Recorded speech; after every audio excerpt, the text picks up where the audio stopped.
আসসালামু আলাইকুম ওরহমতুল্লাহ। প্রিয় দর্শকবৃন্দ, আজকে আমরা শুনতে যাচ্ছি হযরত উমর রাদিয়াল্লাহু তাআলা আনহুর ওফাতের ঘটনা। আমরা জানব হযরত উমর রাদিয়াল্লাহু তাআলা আনহু কীভাবে মৃত্যুবরণ করেছেন। তো প্রিয় দিনী ভাইয়েরা ও বোনেরা, আপনারা শুনবেন এক হযরত উসমান রাদিয়াল্লাহু তাআলা আনহু এর শাহাদাতের ঘটনা সুবিদিত। আব্দুল্লাহ ইবনে সালাম রাদিয়াল্লাহু তাআলা আনহু বলেন, হযরতে উসমান রাদিয়াল্লাহু তাআলা আনহু যখন অবরুদ্ধ ছিলেন, তখন সালাম রাদিয়াল্লাহু তাআলা আনহু বলেন, আমি তাকে সালাম করতে এলাম এবং ভিতরে তার কাছে গেলাম।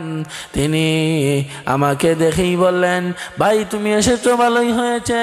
আজ রাতে আমি রাসূল সাল্লাল্লাহু আলাইহি ওয়াসাল্লামকে স্বপ্নে দেখেছি। তিনি আমাকে বললেন, হে উসমান, শত্রুরা তোমাকে ঘেরাও করেছে। আমি আরজ করলাম, হে। তিনি আবার বললেন, তোমাকে তৃষ্ণার্ত রেখেছে। আমি আরজ করলাম, হে। এরপর তিনি একটি পানি ভর্তি বালতি ঝুলিয়ে দিলেন।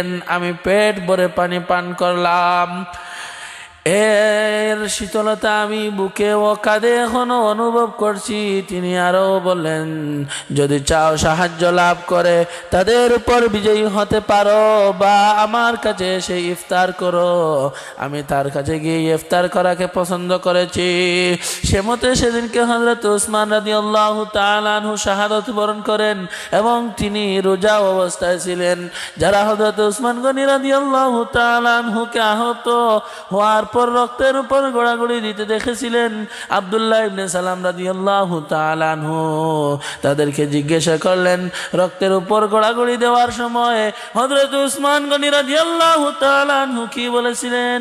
লোকেরা উত্তরে বলল, আমরা তাকে বলতে শুনেছি, এলাহি রাসূলুল্লাহ সাল্লাল্লাহু আলাইহি ওয়াসাল্লামের উম্মতকে একদা দান করুন, একদা দান করুন।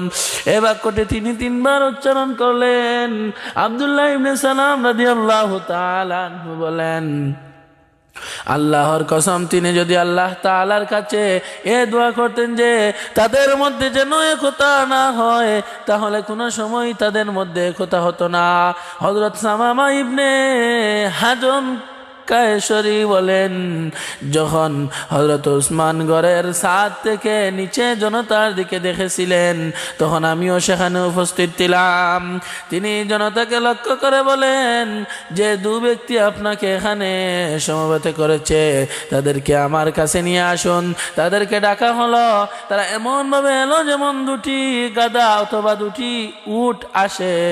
হযরত উসমান রাদিয়াল্লাহু তাআলা আনহু জনতার দিকে মুখ করে বলেন, আমি তোমাদেরকে আল্লাহ তাআলা ও ইসলামের কসম দিয়ে জিজ্ঞাসা করেছি, তোমরা জানো যে যখন রাসূল সাল্লাল্লাহু আলাইহি ওয়াসাল্লাম মদিনায় আগমন করেন, তখন রোমা কূপ ছাড়া মদিনার কোথাও মিঠা পানির অস্তিত্ব ছিল না।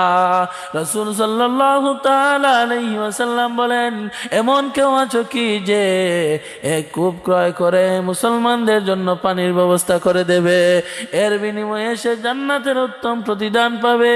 তখন আমি আমার নিজস্ব অর্থ ব্যয় করে কূপটি ক্রয় করেছিলাম, কিন্তু তোমরা আজ আমাকে কূপের পানি পান করতে দিচ্ছ না, দরিয়ার পানিও দিচ্ছ না। জনতা বলল, হে, একটা ঠিক। তিনি আরো বলেন, তোমরা জানো আমি নিঃস্ব নিরস্ত বাহিনীকে যুদ্ধের সাজ সরঞ্জাম দিয়েছিলাম? জনতা বলল, হে, দিয়েছিলেন। তিনি আরো জিজ্ঞেস করলেন, তোমরা জানো মসজিদে নামাজীদের স্থান সংকুলান হতো না? রাসূল সাল্লাল্লাহু তাআলা আলাইহি ওয়াসাল্লাম বলেন, অমুকের জমি ক্রয় করে মসজিদটি প্রসারিত করেব এমন কেউ আছো কি?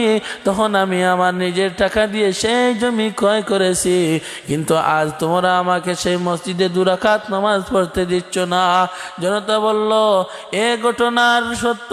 হযরত উসমান আরো বলেন, তোমরা জানো রাসূল সাল্লাল্লাহু আলাইহি ওয়াসাল্লাম মক্কায় সাবির পাহাড়ে ছিলেন। তার সাথে ছিলেন আবু বকর ও উমর। আমি এমন সময় পাহাড় নড়তে লাগলো, এর ফলে কয়েক খণ্ড পাথর নিচে খসে পড়লো। রাসূল সাল্লাল্লাহু আলাইহি ওয়াসাল্লাম পাহাড়ের গায়ে লাথি মেরে বললেন, থেমে যা হে সাবির, তোর উপর একজন নবী, একজন সিদ্দিক ও দুজন শহীদ রয়েছে। জনতা বলল, আপনার বর্ণনা সত্য। তিনি বলেন, আল্লাহু আকবার, কাবা রবের কসম, এ জনতা আমার পক্ষে সাক্ষী দিয়েছে, আমি নিঃসন্দেহে শহীদ। এ শায়েখ বর্ণনা করেন, হযরত উসমান রাদিয়াল্লাহু তাআলা আনহু আহত হওয়ার পর তার তার সম্মুখ মুবারক রক্তে রঞ্জিত হয়ে যায়। সুবহানাল্লাহ।